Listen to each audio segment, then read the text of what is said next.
He went to a foreign country. This is why we decided to ask you to come and tell us about your experience, how you felt, your frustrations, your fun, weaving through the language. Let's listen to Taylor Punk. He has been a member of the Winter Park Toastmasters since June of this year. Born and raised in the heart of Utah, Taylor never experienced life outside the U.S. until he was 20 years old, where he volunteered to serve a full-time mission for the Church of Jesus Christ of Latter-day Saints. He preached the gospel of Jesus Christ for 2 years in Quetzaltenango, Guatemala, which is located close to the southern border of Mexico.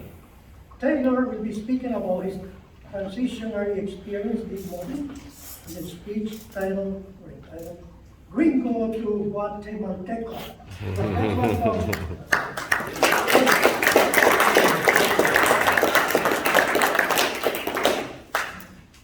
Gringo to Guatemalteco. That was my experience.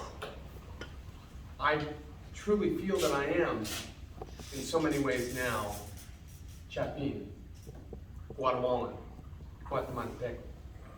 How did I get there? Well, let's rewind to 2016, when a fresh-faced, full-headed of hair, baby Taylor decided to serve a mission. The funniest part about my decision to serve a mission is that the possibility to go anywhere in the world is available. I don't get to choose. If I could have chosen, I would have chosen to stay here in the US because it's comfortable.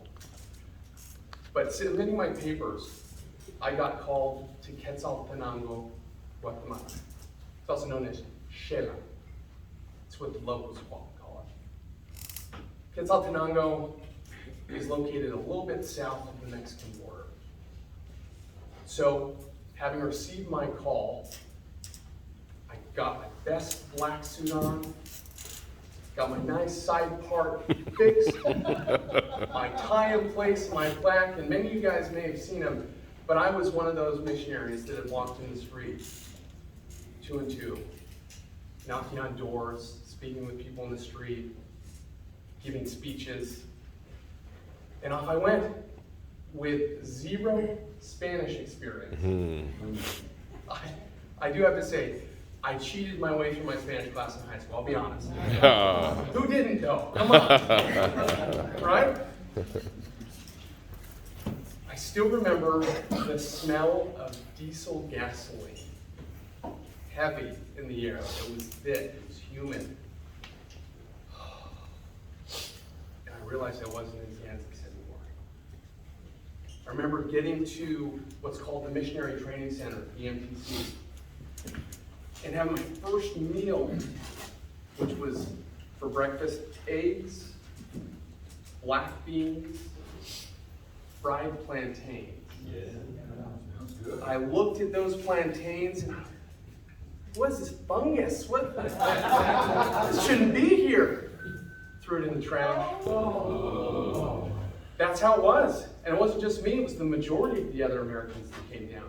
Never experienced it before. But the purpose of the MTC was to spend 6 weeks mastering language, which, spoiler alert, no one mastered it at all. In fact, I remember the last day in the MTC crying to no end, imagining that now I would have to go out and speak with real people, not practice people, real people in real situations, in a language that I could barely even understand. The grammar, the actual words themselves, for some reason, they couldn't stick in my mind. I would have preferred that it was just a metaverse that I had been slipped into temporarily and that I could be pulled out of at any time. But that wasn't the case, it was reality. Funny story, I remember approaching my teacher in the MTC, trying to find my bag. The rule was that I was supposed to only speak in Spanish. So I walked up to my teacher, and with a heart full of excitement, I said, "¿Dónde está el caballo?" For those that speak Spanish, I said, "Where's my horse?" It was embarrassing. He laughed at me. I corrected myself, "Mochila." He pointed to it, I picked up my bag. But that is the epitome of my experience in Guatemala. It was a train wreck for the first 6 months. I got out there and I was paired with a Peruvian. His name was Elder Yabarrena. Elder Yabarrena was from Cusco, which is close to Machu Picchu. That guy didn't like me. He called me Baby Funk. Because I cried every day. I cried. And this is the reality, you guys. If you're ever in a situation where it is the least familiar, least comfortable thing, away from family, away from loved ones, and you have to grasp on to a language, to a culture that you've never once experienced previously, your whole world gets turned upside down. The prison that I felt that I was in was very real, but it was in my mind. I had never prayed more in my entire life than at that moment, because the only person that I could speak effectively with was God. So with a heart full of faith and the desire to finish what I started, I went out every day. I got assigned, after my experience with Elder Yabarrena, to the gringoest gringo I had ever met. Elder Goobler. Red hair, tastier, babyier than I. He cried more than I did and wanted to go home more than I did. And it was my job to lead us around.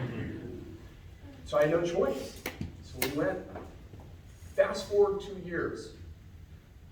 I got paired with my last companion. His name was Elder de Leon.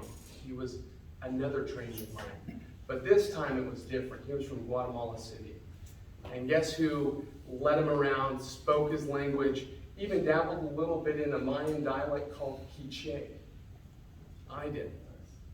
I was able to effectively learn el idioma de español, porque yo no tenía otra decisión. Yo tenía que aprender y predicar. Y eso es lo que yo hacía. I had to learn Spanish. And I preached it. My heart goes out to immigrants who have come to America and experienced the same. I feel full of compassion for those that are struggling to learn English, because I too was in their spot once. I know that feeling, the desperation. So my invitation to all of you today is to have patience and love for those that don't speak in the way that you do, and to recognize their effort in getting out every day. Thank you.